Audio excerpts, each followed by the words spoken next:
On the last Blood, Sweat, and Tears, Herring versus Stevenson. Next time I see you, you gotta have my vote. And I mean that. I'm kind of upset of the character that he's portraying. We never had any animosity up until recently. You little. I'm little. You little. I expect you to be bigger, bro, dude. You and I never had an issue, so now you want to make our friends and people that we work with choose a side? It's just not right. I know that this is the biggest fight he ever been in. Even though he a champion, with this fight it's a little bit different. I'm coming to fight, and I'm coming to take his belt. I love being a champion, but I think just being the first to say that y'all have a victory over him, that means more than anything. Good work.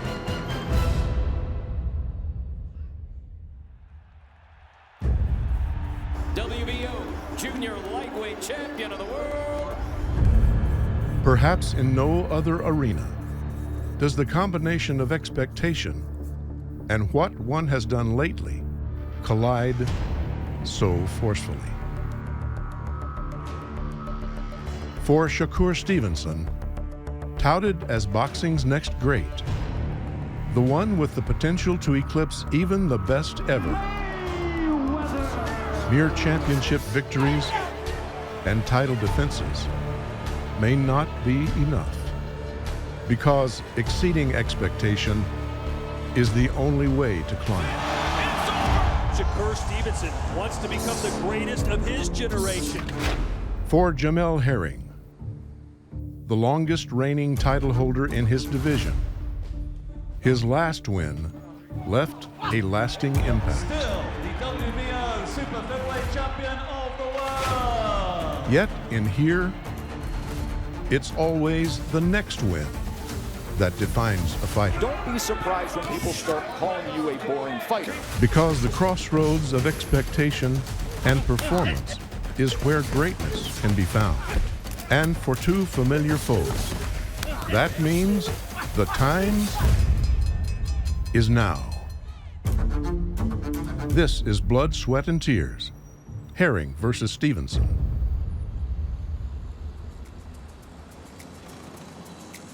Two of the fastest hands in boxing, a 24-year-old prodigy who has conquered nearly every obstacle placed in front of him, readies himself for a very different kind of contest in velocity. The sound. How fast can I go?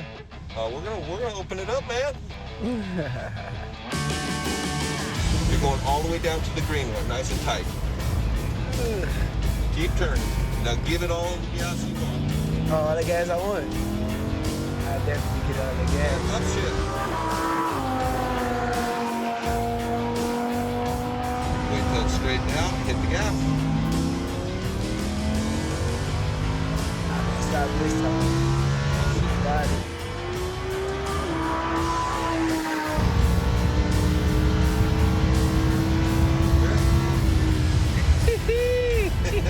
I saw it too. 141, man. Nice.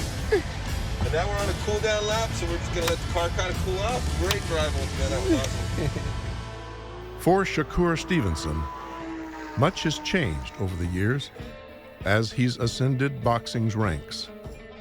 Yet one thing that has remained the same is his mentor, his trainer, and his grandfather, Wally Moses.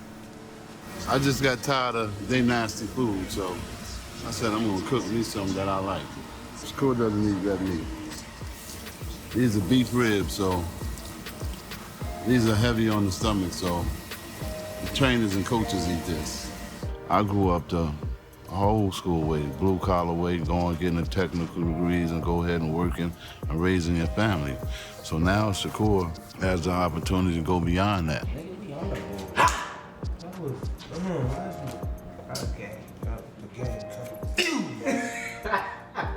All right, and still those same ethics and principles of hard work and dedication and commitment to your family and everything else. And he's getting an opportunity to do that without a lot of the struggles. We playing spades, but it's hard to even like explain how to play spades. I ain't even gonna lie to you. He presented himself as a young man, beginning to start to financially establish himself and be able to do things for his families, but with the same drive and the same enthusiasm as when he first started. Just over 6 months ago, and over 7,000 miles away, Jamel Herring sought to defend his WBO junior lightweight title against Carl Frampton, a dangerous opponent who many thought would be victorious. The Frampton fight. This is a guy, 3-time world champion, 2 weight classes, and they were fighting me to make history for not only himself, but for Ireland. I've always had to deal with situations where they've always doubted me, even being the champion. But in those moments, I've always put on the best performances of my career. Jamel Herring looking as good as we've ever seen him. Knockdown scored. Once again, ruined the party. What a great shot by Herring. In spectacular fashion that nobody's seen coming, but myself and my team. Jamel Herring has done it. An absolute stunner.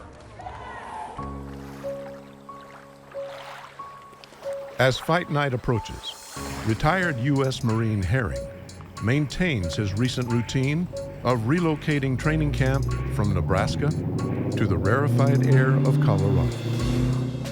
First full day in Colorado Springs, second part of camp, which is always tells me we're almost at that point now, we're at that halfway mark, which will go by in the blink of an eye. So it's definitely time to continue to cracking down and stepping it up a little more. Honestly, if you really look at my career, I wasn't even supposed to be here. Most people counted me out anyway, so this is nothing new to me, at least. So, with that being said, he has to come, and bring his A game and live up to that hype. As for me, I'm just excited because I'm more importantly, I'm in another big fight. So I'm fine. Like I said, I'm confident in me, and again, no added pressure.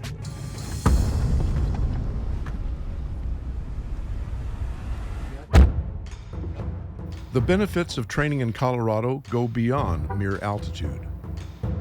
As Herring resumes conditioning under the watchful eye of head trainer Brian Bo-Mac McIntyre, the world-renowned tactician has recently taken on yet another superstar, WBC International Welterweight Champion Amir Khan, who will now train alongside Herring and former rival Terence Crawford.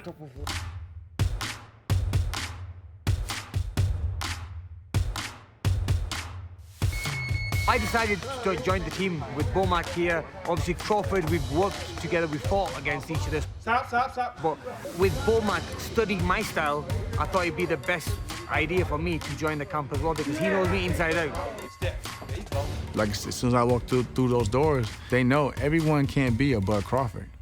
But the main thing here is no one here is better than the other. We all are treated equally. There's no, this is the guy or he's the guy. No, everyone is treated the same. Come on, fighter Marine.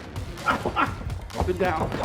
There you go. With Jamel, I just see that Jamel has improved so much since he's been here. There we go. Come on, double. When Jamel put that performance on against Carl Frampton, looked amazing. Punch perfect he was. And I thought, wow, he must be the trainer. There you go, Frank. Because at the end of the day, you need a good trainer to bring the best out of you. Boom, boom, boom, boom, step. Boom, boom, boom. There we go. This is not going to be an easy fight. He's going to have to dig deep, and he has dug deep before. There you go, just like that. There we go. Come on, work. You see, Jamel, he's tasted defeat, and he doesn't want to taste that again. Where Shakur's never tasted defeat, and doesn't know what it's going to feel like.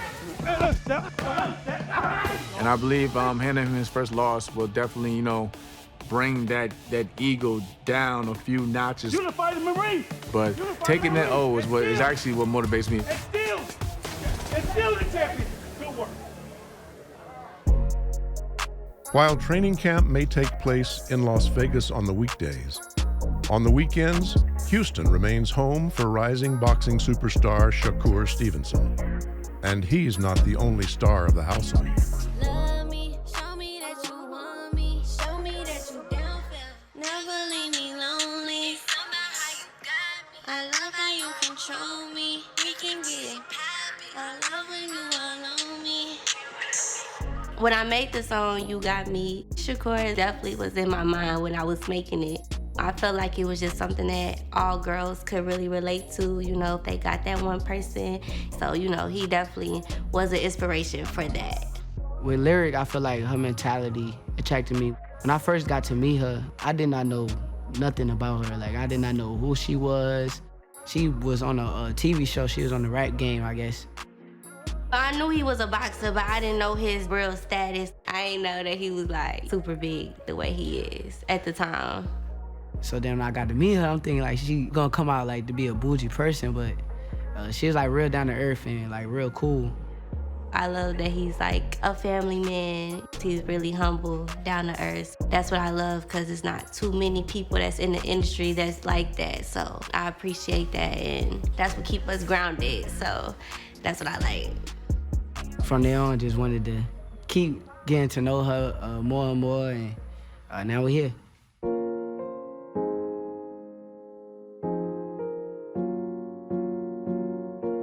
This fight camp is actually a little bit different for Shakur because he got a little bit of pressure on his shoulders. We actually have a big announcement to make. We have a little baby girl on the way. There you go. When I found out I was pregnant, I showed him the pregnancy stick, and he just looked at it like this. That's literally all he did.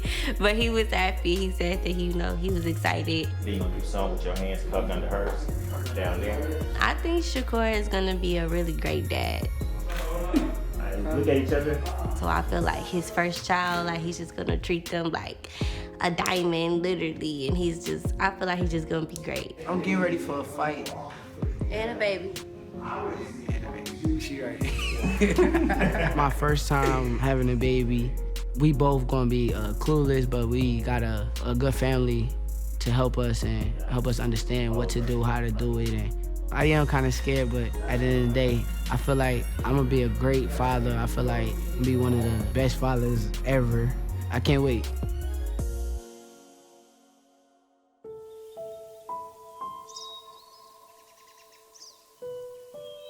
Although Jamel Herring and his family have been blessed in so many ways,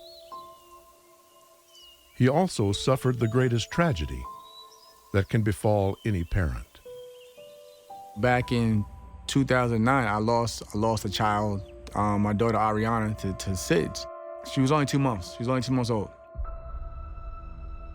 I remember just coming home one night, and I remember her mother going upstairs to check up on her. And I just heard like the most horrific scream that I still can remember to this day. And she was saying that she's not responding. So I remember running upstairs, and I'm trying to do everything that I possibly can to get a response. And I'm just like, call the ambulance. You know, we gotta get her to a hospital. And you know, they came and they got her, but. You know, of course, when the doctor walked in afterwards at the hospital, they just told me that she was gone.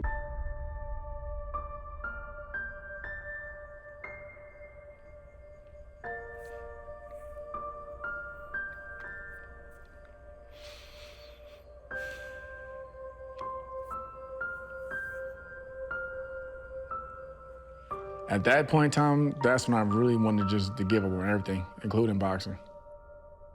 I put a lot of blame on myself because I always say to myself, like, what if I would have just stayed home and, you know, monitored her and things of that nature. So it was rough. I remember me telling myself that my daughter wouldn't want me to see me like this. She wouldn't want to see her father be labeled as a quitter. So I just kept going. There you go. Good work. Good work. And that's why people don't understand. Like with me, a lot of things drive me to who I am today, just because of the people that I represent and the people that I keep alive in spirit. There you go. Good work. My daughter gave me the reason why I still fight today. For Herring, everything he has lost, all of the setbacks in life, only made him more focused inside the ring. And at 33 years old, he finally got a shot at the WBO world title. I finally earned my shot against Masahiko Ito for the WBO Super-Featherweight World Championship. Honestly, I wasn't supposed to win that fight. That was supposed to be one of those moments where I had my, my farewell song, or what you may call it. That's just not who I am. So I wasn't gonna play that narrative for anyone. And I'll never forget, Bomac being Bomac. And he looked at me with like a cold stare, like, hey, you need to go out here and win this fight because they're already counting you out. And so I'm like, I gotta go out here and dominate. Jamel Herring for the WBO title. One thing about me, when you look at all my fights, if you look down on my trunks, I always have my daughter, Ariana, as my guardian angel, my motivation. That was her, it was her birthday. It was her birthday. That day, she would have been 10 years old. So, it was just a lot. When you look back on that fight, that's probably one of my best performances to date. And some people say that I made it look easy, but it wasn't an easy fight. It was just, I worked so hard to perform in that manner. I had to be on my A game throughout every second of that fight because he was coming. Look for that little short right hook. But I just felt so confident and strong with each round that passed on that I wasn't gonna let him catch up to what I was doing or get me in any way. And the crowd's scoring hard, Herring. Another really good round for Herring. I had a sense that after the 12th round was over that I had that fight in the bag. With the WBO title on the line. Right now, it's in the judges' hands, so do I really have it? Unanimous decision, and the new WBO Junior Lightweight Champion of the World, Jamel. When I heard that and knew, man, I just broke down. When I felt like everything that I've gone through, it finally paid off, and it paid off in a major way on a special night. I just wanted, first of all, say happy birthday to my daughter who passed away from SIDS. Today would have been her 10th birthday. This is for her. Happy birthday, Ariana. Like, for me, I always said, like, that was my gift to my daughter.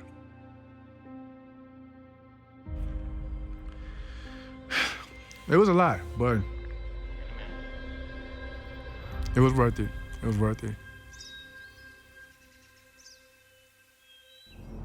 For Shakur Stevenson, final preparations closer to home are emblematic of a dream that has been a long time in the making. Shakur has a dream, and his dream is a quest. It's not something that has an ending once you've attained a championship. That's not it. It goes on and on and on. It's going to mean everything taking this belt from Jamel. I'm going to be a two-time world champion, 2 different weight divisions. This fight right here, Shakur's been wanting it for a very, very long time. Shakur's like very adamant about who he wants, what he wants, and how he wants to do it. He wants to eliminate the best. I always try to explain to Shakur that you want to be at the top. You have to keep dreaming to be at the top. You can't settle for where you are now. There you go. It's gonna put me in a position to have bigger fights. That's something that I've been wanting. That's something I've been waiting for. I gotta go in there and I gotta make sure I'm a special type of talent. I gotta make sure I leave a legacy. Beating up Jamel is gonna be something that puts me in that position. Jamel presents the same threat as any other opponent. He comes in there with pants on just like we do. We want to go in there and win, and we're going to try to do everything to win. And for all y'all guys out there say you want to tell us how we should win, don't even think about it. All around, everything that I do is better than Jamel. I just feel like overall, I'm just a way better fighter than Jamel. I don't think that anything October 23rd that he brings is going to stop what I'm bringing.